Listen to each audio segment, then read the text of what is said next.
Potser hem perdut aquell moment tan emotiu de convidar-nos a l'escola, o la gran majoria heu passat 9 anys de les vostres vides.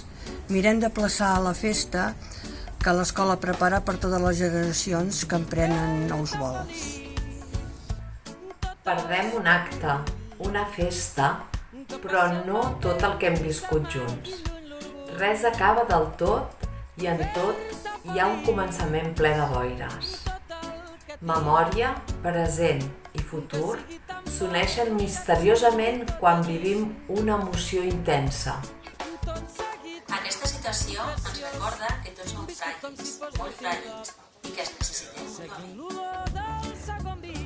Necessitem l'espatlla del company per curar, o la mà de la companya per avançar amb més confiança i avançar junts. Necessitem els pares, els avis, les mares, les àvies, els germans i les germanes, tan passats a vegades. I a la gent de l'escola, des de la tutora a les monitores del menjador. O aquella persona que, sense fer gaire soroll, ens deixa la classe neta cada dia perquè puguem tornar a fer classe. Som, sobretot, el que anem construint amb els altres.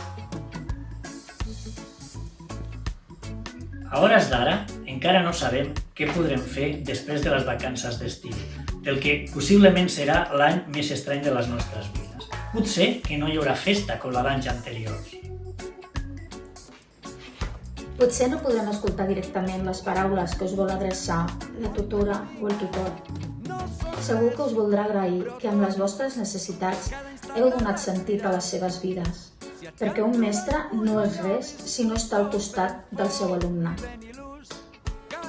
Segur que us dirà que poques som si no som amb els altres, que ens cal navegar a favor dels altres, que ens cal ser autònoms per dissenyar i defensar el nostre projecte de vida, però que en aquest projecte de vida hem de tenir presents que no estem sols, que vivim i convivim.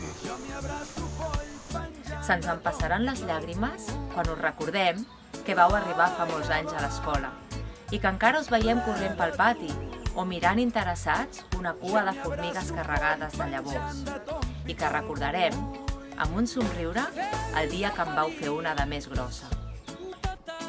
Sempre us recomanarem que us interessi el coneixement, que busqueu la saviesa i, sobretot, la bondat. Que no sigueu desagradables, crítics sí, però que sempre defenseu la persona i que expresseu les vostres opinions sense faltar el respecte a aquells que no pensen com vosaltres. Ningú posseeix la veritat de manera absoluta, que estimeu amb generositat, que us commogui la bellesa i el sofriment dels altres. Tot això i més coses us volem dir. Aquest nou camí que inicieu, penseu que la vida us està esperant. Us esperen totes les ombres i totes les llums, i que l'escola sempre hi serà allí per si la necessiteu, i que sou únics i irrepetibles.